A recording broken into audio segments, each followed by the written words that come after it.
जय स्वामी समर्थ मित्रांनो, श्रावणाचा पवित्र महिना सुरू आहे आणि या महिन्यात कुंभ राशीच्या जातकांसाठी एक विलक्षण कालखंड उगम पावतो आहे। तब्बल 11 वर्षांनी असा एक दुर्मिळ योग उदयास येत आहे की ज्यामुळे तुमचं नशीब जणू एका क्षणात उघडणार आहे।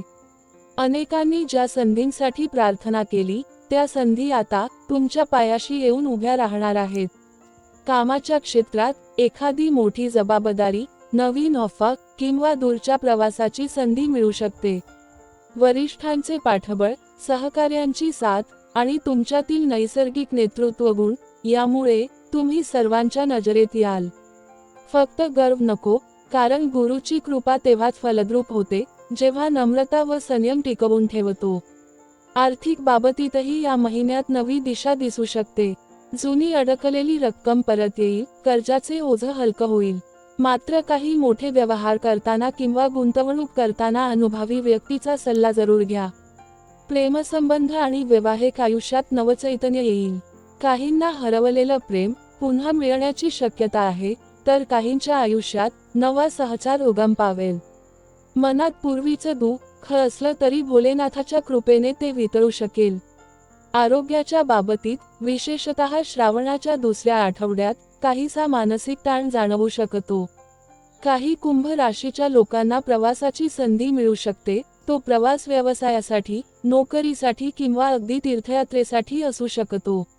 अचानक आलेली निमंत्रणं स्वीकारा, तीच तुमच्यासाठी दार उघडणारी असतील। या महिन्यात आध्यात्मिक उन्नतीसाठी दर सोमवारी उपवास ठेवा आणि संध्याकाळी शिवमंदिरात बेलाची पानं अर्पण करा। यासोबत रविवारी शनी मंदिरात तिळदान केल्यास जुन्या कर्मांची बाधा कमी होईल।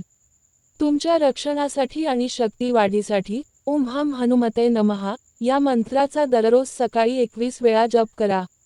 जेव्हा काही नवं कार्य सुरू करत असाल तेव्हा नारळ फोडा, हे श्रीगणेशाचा आशीर्वादच ठरेल।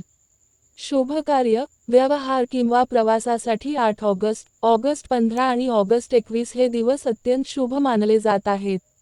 कुंभ राशीच्या सर्व प्रिय भाविकांनो, हे लक्षात ठेवा, जरी मागील काही महिने कठीण गेले असतील तरी आता जे काही सुरू होतंय ते तुमचं संपूर्ण भविष्य उजळवणार आहे। भोलेनाथाची कृपा, गुरूंचं मार्गदर्शन आणि तुमचं स्वतःचं धैर्य यामुळे हा श्रावण तुमच्यासाठी एक नवीन अध्याय लिहिणार आहे। श्री स्वामी समर्थांची कृपा सदैव तुमच्यावर राहो। तुमचं जीवन सुख, समाधान आणि दिव्य आनंदाने भरून जावो। हर हर महादेव।